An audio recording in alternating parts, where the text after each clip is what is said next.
The Fever's head coach revealed her blueprint for the team's future with Caitlin Clark. But here's what got fans really talking. It's not what any of us expected.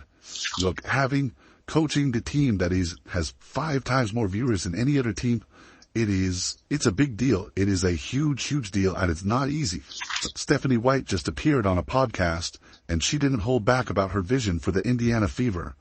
Remember, this isn't just any coaching job she's taken on. She's about to lead a team that's pulling in 5 times more viewers than any other franchise in the league. White started by addressing the elephant in the room, working with Caitlin Clark. She called Clark a generational talent. But what's interesting is how she's approaching this whole situation. Instead of just hyping up Clark's arrival, White's talking about building something bigger, something more sustainable. It's refreshing to hear a coach think beyond just the immediate splash of getting the #1 pick. You know what really caught my attention? She's been watching everything from NBA games to EuroLeague matches, looking for ideas to implement. That's not your typical coach approach. Most would just stick to what they know. But White's out here studying different styles of play from across the globe. It shows she's not just thinking about next season, she's planning for the long haul. Here's where it gets really interesting. White didn't just focus on Clark. She specifically mentioned Kelsey Mitchell, calling her one of the hardest workers she's ever seen. This wasn't just some throwaway comment either. She's been following Mitchell since her Big Ten Network days, which tells you something about White's attention to detail and her understanding of player development. Let's talk about what really stood out in that interview. White's being incredibly honest about where the team stands defensively. She straight up admitted they were 11th in defense last season, and that's not going to cut it. Most coaches would try to dance around that kind of stat, but not White. She's laying it all out there. They need to get to at least middle of the pack if they want to compete. The way she's managing expectations is fascinating too. While everyone's dreaming of championships and talking about Clark breaking scoring records in her rookie year, White's focused on building the foundation first. She talked about why home court matters, why they can't have off days, and what it takes to compete at a championship level. It's like she's giving us all a masterclass in team building. What's particularly interesting is how she's planning to use Clark's game. As an opponent, White scouted Clark extensively, and she knows exactly what makes her uncomfortable on the court. She mentioned those games where teams threw different defensive looks at Clark. Blitzing screens, soft hedging, hard hedging. White's seen it all. And more importantly, she knows what worked and what didn't. You want to know what's really smart about White's approach? She's positioning herself as a resource for Clark, especially when it comes to dealing with the spotlight. White mentioned that while she didn't deal with the same global attention during her playing days, thank goodness for no social media back then, she's been through similar experiences on a smaller scale. That kind of mentorship could be invaluable for a rookie dealing with unprecedented attention. The offensive side is where things get really interesting. White's got this amazing challenge ahead of her. How do you maximize a team that's got Clark's shooting ability, Mitchell's scoring prowess, and Boston's inside presence? She mentioned they're incredibly gifted on the offensive end, but she's not just looking to let them run wild. There's a clear emphasis on structure and purpose. Let's break down what she said about their offensive potential. White's background is in offense. She literally said, "Offense is what I love," but she's not getting carried away. She talked about having to scale back plans, admitting they won't be able to implement everything in year 1 or even in training camp. That's the kind of realistic approach that builds trust with both players and fans. The comparison to previous teams is really telling. White mentioned how you don't get back-to-back #1 picks by being really talented early. She's clearly learned from watching other young teams try to rush their development. Instead of promising immediate success, she's talking about laying the foundation for competing at a championship level. That's a coach who understands the long game. What's really fascinating is how she's planning to handle the extra attention that comes with Clark. White knows this isn't just about basketball, it's about managing a phenomenon. But instead of seeing it as a burden, she's treating it as an opportunity. She mentioned that the excitement of coaching generational talents outweighs any potential challenges they might face. Her comments about watching Kelsey Mitchell play in China were particularly interesting. It shows she's not just focused on Clark, she's studying all her players, looking at how they're being used in different systems, what's working for them, what isn't. That kind of attention to detail could be crucial in building a cohesive team rather than just a collection of talented individuals. The defensive emphasis is something we really need to talk about. White made it clear they can't stay 11th in defense if they want to compete. But here's what's smart about her approach. She's not just saying we need to be better. She's talking about specific benchmarks, about getting to the middle of the pack as a starting point. That's the kind of concrete goal setting that players can rally behind. One thing that really stands out is how White's handling the pressure of expectations. She's inheriting a team that's about to become the most watched in the league, but she's not letting that dictate her approach. Instead of promising quick fixes or immediate success, she's talking about process, about building something sustainable. Her mention of the team staff meeting in Indiana was particularly revealing. They had to scale back their plans because they realized they couldn't implement everything right away. That's not just honesty, that's wisdom. It shows a coach who understands that sustainable success comes from solid foundations, not from trying to do everything at once. What's especially interesting is her approach to player development. She's not just thinking about how to use Clark's current skills, she's already thinking about how to push her outside her comfort zone. That's crucial for any rookie, even one as talented as Clark. The game changes at the professional level, and White seems to have a clear plan for helping her players make that transition.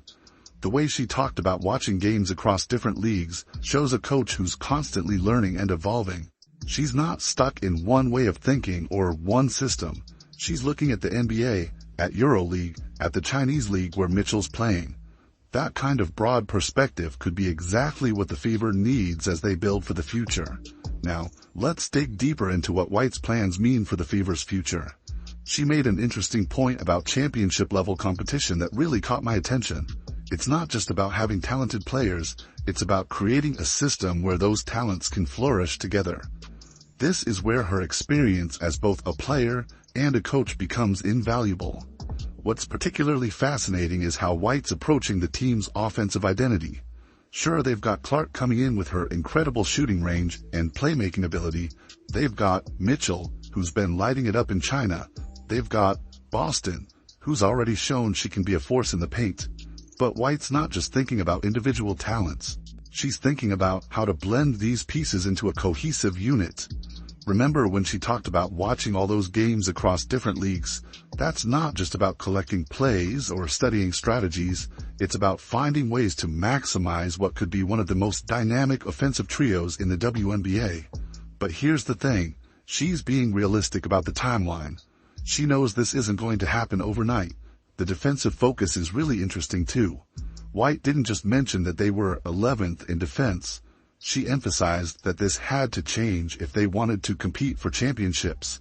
Now, with Clark coming in, a lot of people might expect the Fever to just try to outscore everyone. But White's making it clear, they're not going to sacrifice defense for offense. Looking at the team's youth, White's approach makes even more sense. You've got Boston entering her second year, Clark coming in as a rookie, and even Mitchell, who's still developing parts of her game. These aren't finished products. They're players who need guidance to reach their full potential. White seems to understand this perfectly. One thing that really stands out is how White's planning to handle the media attention. With Clark joining the team, the Fever are about to become the most watched team in the WNBA. That brings a different kind of pressure, not just for Clark but for the entire team. White's experience, both as a player and a coach, could be crucial in helping her players navigate this. The way she talked about being a resource for Clark was particularly interesting. She acknowledged that while she didn't face the same level of attention during her playing career, she understands the challenges of being in the spotlight. That kind of perspective could be invaluable for a rookie coming into the league with unprecedented expectations. But it's not just about Clark. White's comments about Mitchell showed she's thinking about the entire roster. She's been following Mitchell since her college days, knows her game inside and out. That kind of detailed understanding of your player's strengths and weaknesses is crucial for any coach, but especially when you're trying to build something sustainable. Let's talk about that staff meeting she mentioned, where they had to scale back their plans. That's actually a really positive sign. It shows a coaching staff that's willing to be realistic, to adjust their expectations based on what they're seeing. Too many coaches try to force their system onto players who aren't ready for it. White seems to understand that development takes time. The way she's approaching player development is fascinating too. She talked about challenging players to step outside their comfort zones while also being a resource for them. That's a delicate balance, pushing players to improve while also supporting them through the process. It's especially important with young players who are still finding their footing in the professional game. Her emphasis on home court advantage is interesting too. She didn't just mention it in passing. She specifically talked about why it matters for championship competition. With the Fever likely to draw bigger crowds than ever before, establishing that home court advantage could be a real factor in their development.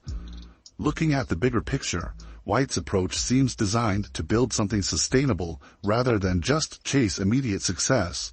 She's talking about laying foundations, about building habits that will serve the team well in the long run. That's crucial for a young team that's still learning what it takes to compete at the professional level. The way she's planning to handle Clark's transition to the pro game is particularly interesting. As someone who's scouted Clark extensively, White knows exactly what opposing teams tried to do to slow her down. That kind of insider knowledge could be invaluable in helping Clark adjust to the professional level. Her comments about watching Mitchell play in China show a coach who's constantly studying her players, looking for ways to help them improve. She mentioned Mitchell's coach in China, noting that they are watching and learning from how Mitchell's being used there. That kind of attention to detail could be crucial in building a successful program. The offensive potential of this team is clearly exciting to White. You could hear it in her voice. But what's more impressive is how she's tempering that excitement with realism. She knows they have work to do, especially on defense, before they can think about competing for championships. One thing that really stood out was her comment about managing expectations. She's not promising championships right away. She's talking about building toward championship-level competition. That's a subtle but important difference. It shows a coach who understands that success in professional sports is usually built, not bought. Her approach to team building seems very holistic. She's not just focused on what happens on the court. She's thinking about how to help her players handle everything that comes with being professional athletes. That's especially important with a team that's about to be under an unprecedented spotlight. The way she talked about studying different leagues and systems shows a coach who's constantly learning. She's not stuck in one way of thinking or one system. She's looking at what works across different levels and styles of play, trying to find elements that could help her team succeed. Her emphasis on defense is particularly interesting, given the offensive firepower she's inheriting. It would be easy to just rely on outscoring opponents, but White clearly understands that championship teams need to be able to get stops when it matters. That kind of balanced approach could be crucial for the team's long-term success. Looking at everything White said, it's clear she has a vision for what this team could become, but more importantly, she seems to understand the process it will take to get there. She's not promising overnight success, but she is promising a clear direction and purpose in everything they do.